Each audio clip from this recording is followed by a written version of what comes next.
To avoid the problem that we encountered in the linear probability model, namely that it could produce predicted probabilities that lie outside the range 0 to 1, we introduced the concept of index models, two important examples of which include logistic regression and probit regression. Index models constrain p of x to lie in the range 0 to 1 in the following way.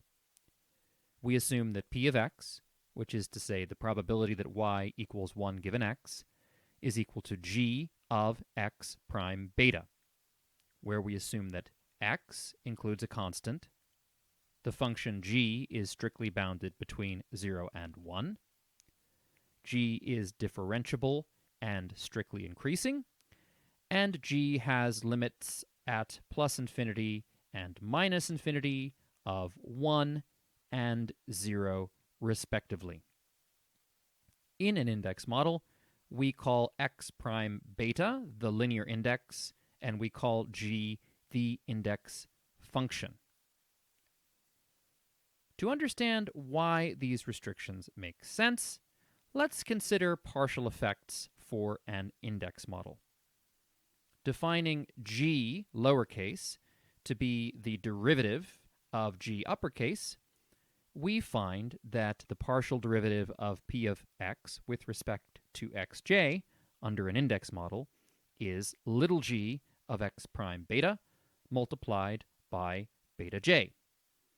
Hence, we see that the partial effect of xj depends on the value of x at which we evaluate g, but because g is strictly increasing, this implies that its derivative little g is positive, and thus the sign of the partial effect is completely determined by beta j. That tells us why this idea of a strictly increasing g function is attractive. In the lecture notes, I step through an explanation of why these other assumptions are valuable, but it's rather similar. They're designed to give us a model that is easy to understand and has simple properties. If you take a closer look at the assumptions we made about the index function g on the previous slide, g will satisfy these assumptions if and only if it is the cumulative distribution function of a continuous random variable. So to construct an index model, all we need to do is pick out some of our favorite CDFs, and we're off to the races. In this lecture, we will focus on two examples that are extremely common in practice, although I should mention that they're not the only forms of index models that are used in the real world. The first of the two examples that we'll look at in detail is called logit, or logistic regression. This arises from specifying g of z equals, and here I will introduce some notation. Capital lambda of z is the name that I will give to the following function: e to the z over the quantity 1 plus e to the z. This turns out to be the cumulative distribution function of what is called the standard logistic random variable. The second example that we'll look at, probit, sets g of z equal to capital phi of z, which is to say the cumulative distribution function of a standard normal random variable. I will define lowercase lambda to be the density of a standard logistic and lowercase phi to be the density of a standard normal. And to allow us to treat logit and probit simultaneously, I'll continue to use this notation g as a placeholder at various points throughout the lecture. The figure at left shows the density function of a standard logistic random variable in black and a standard normal in red dashed lines. The right-hand panel shows the corresponding cumulative distribution functions. Capital lambda, the black solid curve, is for the standard logistic, and capital phi, the dashed red curve, is for the standard normal. Notice that both of these densities are unimodal and symmetric about 0. However, while the shapes are fairly similar, we see that the spread is much wider for the logistic density. Indeed, the logistic density does not have a variance equal to 1, which the standard normal density does. But broadly speaking, these distributions are relatively similar to each other. If we were to rescale them, we would actually find that they were almost indistinguishable. We've already calculated a general formula for the partial effects of an index model, and on this slide, we write down the special cases of logit and probit, comparing them to those of the linear probability model. In the LPM, the partial derivatives with respect to xj, one of the regressors, of x prime beta are just beta j. That is to say, the partial effects do not depend on the value of x at which we evaluate them, and that's because the linear probability model is nothing more than OLS. In contrast, logit and probit have partial effects that vary with x. On the right-hand side of this slide, I calculate the density of a standard logistic random variable by differentiating the CDF with respect to z, and I also give the general formula of partial effects for an index model from earlier in the lecture.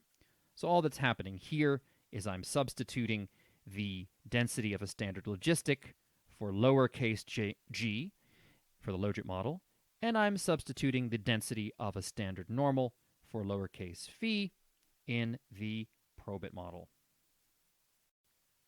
When partial effects vary depending on where we evaluate them, we always have the question of how to summarize this information. There are a number of options. Notice that this is not a problem in the linear probability model because this model has constant partial effects. So it's only logit and probit that we have to worry about here. One idea is to consider the maximum partial effect, namely the largest possible derivative of p of x with respect to xj. Because both the standard logistic density and the standard normal density are unimodal, and they have a mode at 0, we find that the maximum partial effect, recalling that these densities are the derivatives of g, are located at 0. For logit, we have lambda of 0 is 0.25, and for probit, we have phi of 0 is equal to 2 pi to the minus 1/2, which is approximately 0.4. Incidentally, the fact that lambda of 0 is equal to 1/4 gives rise to something called the divide by 4 rule. If you see estimates from a logistic regression and you want to get an idea of what they mean, roughly speaking, you can divide these estimates by 4. That will tell you the largest possible partial effect for that regressor, which we obtain, of course, by calculating the maximum partial effect. Another way that we could consider the partial effects in a nonlinear model, where they vary depending on where we evaluate them, is by computing relative effects, namely by comparing the partial effect for xj to that of xh by taking a ratio of derivatives of the following form.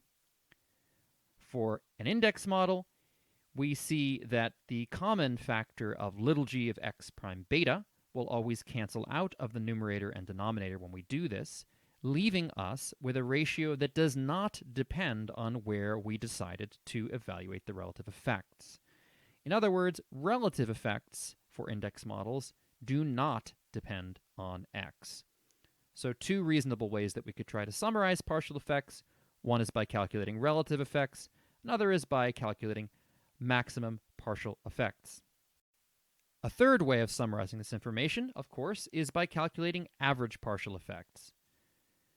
Using the fact that a partial effect for an index model is equal to little g of x prime beta multiplied by beta j, we can calculate the average partial effect simply by taking the expectation of this quantity over the distribution of x, and we can construct estimators for average partial effects as the same way that we did for Poisson regression, namely by replacing the population expectation with a sample analog, and by replacing the unknown true parameter beta with its estimate beta hat.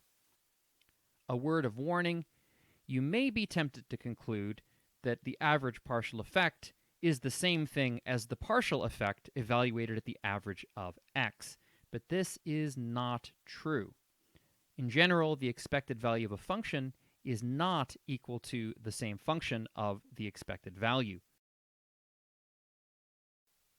As we did for Poisson regression in the previous lecture, we will consider conditional maximum likelihood estimation for our two index models, Probit and Logit, based on the assumption of IID observations for y and x drawn from some population of interest.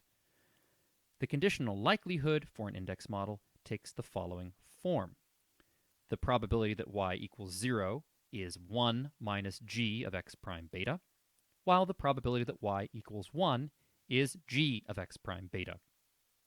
Using a common trick with exponents, we can write this in the following form, namely g of x prime beta to the yi multiplied by 1 minus g of x prime beta to the 1 minus yi.